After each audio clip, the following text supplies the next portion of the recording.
রেসিপিটার কত সুন্দর কালার এসেছে। এইভাবে তোমরা বাড়ি থেকে বানিয়ে ট্রাই করে দেবে, খুব ভালো লাগবে। আমি জিরের গুঁড়ো ছড়িয়ে দিয়েছি।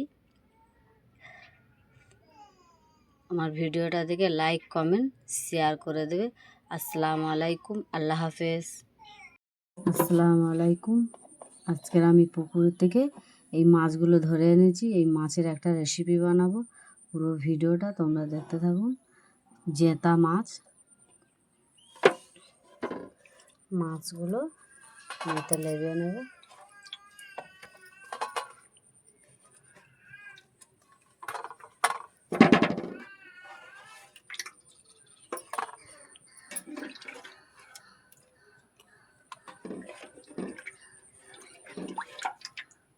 আমাদের পুকুরে এই মাছগুলো পড়েছে। মৌটি মাছ,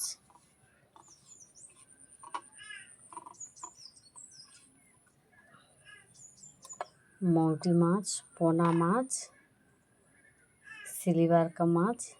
এই মাছগুলো আমাদের পুকুর থেকে পড়েছে।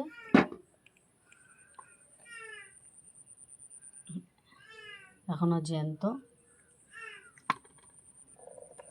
খুব বড় না, ছোট ছোট।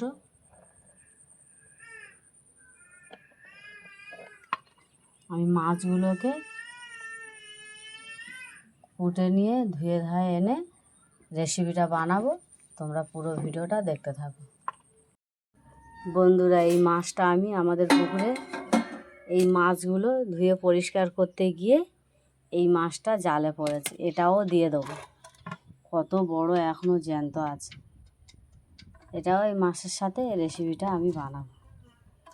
এখনও জ্যান্ত।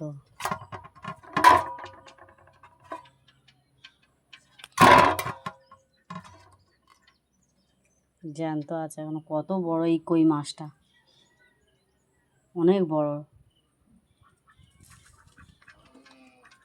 100 মতন হয়ে যাবে এই কই মাছটা, দেশি কই।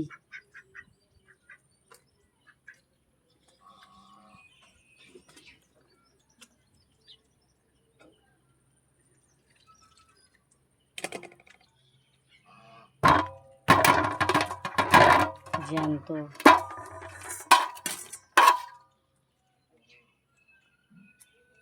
বসিয়ে দিয়েছি, মাছটাকে ভেজে নেব। তোমাদেরকে বললাম তখন পোনা মাছগুলো ধরে বেছে কুটে নিয়ে এসেছিলাম। তারপরে জালে একটা কই মাছ পড়েছে। কই মাছটা খুব বড়, 100 ওজন। আমি এই সবগুলো মাছ দিয়ে একটা রেসিপি বানাবো। পুরো ভিডিওটা তোমরা দেখো। কড়া গরম হয়ে গেছে, এতে দিয়ে দেবো তেল।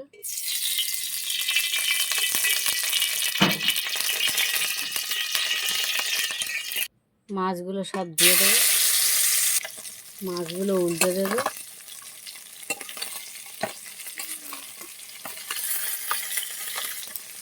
সবগুলো মাছ আমি উল্টে দিয়েছি। সব মাছগুলো আমি তুলে নেব। লাল লাল করে ভেজে নিয়েছি। সব মাছগুলো তুলে নিয়েছি। মাছের তেলে ভেজে নেব আমি আগে। এতে দিয়ে দেবো একটু লবণ, দিয়ে দেবো পরিমাণ মতন হলুদের গুঁড়ো। এটাকে আমি ভেজে নেব। আলুটাকে লাল লাল করে ভেজে নিয়েছি। এটাকে তুলে নেব সব আমি। দিয়ে দেবো তেজপাতা, ফোড়ন, পেঁয়াজ দিয়ে দিয়েছি। পেঁয়াজটাকে লাল লাল করে ভেজে নেব। দিয়ে দেবো আদা রসুন বাটা, দিয়ে দেবো পরিমাণ মতো লবণ, দিয়ে দেবো 1 চামচ হলুদের গুঁড়ো, লঙ্কার গুঁড়ো, দিয়ে দেবো পরিমাণ মতন পানি। মশলাটাকে কষিয়ে নেব। আমি এতে দিয়ে দেবো পুঁই শাকের ডাঁটা। মশলার গায়ে থেকে তেল ছেড়ে গিয়েছে, আমি পুঁই শাকের ডাঁটা দিয়ে দিয়েছি। এটাকে ভালো করে আমি কষিয়ে নিয়েছি। এতে দিয়ে দেবো আলু।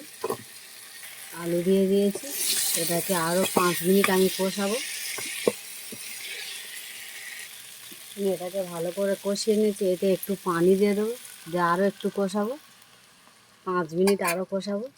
ঢাকনা দিয়ে দেবো।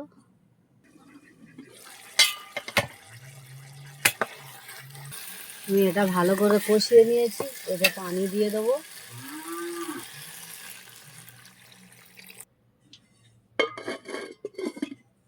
ফুটে গিয়েছে।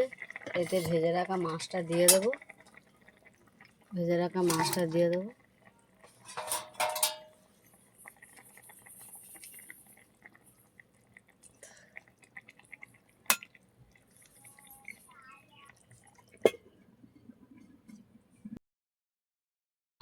আমি রেসিপিটা গামলিয়ে ঢেলে নিয়েছি। কড়াই থেকে গামলিয়ে ঢেলে নিয়েছি। এতে আমি জিরের গুঁড়ো ছড়িয়ে দেবো। কত সুন্দর করে আমি বানিয়েছি। এইভাবে তোমরা বাড়ি থেকে একবার বানিয়ে ট্রাই করে দেখবে, খুব ভালো লাগবে। আর আমার ভিডিওটা দেখে লাইক কমেন্ট শেয়ার করে দেবে। আসসালামু আলাইকুম, আল্লাহ হাফেজ।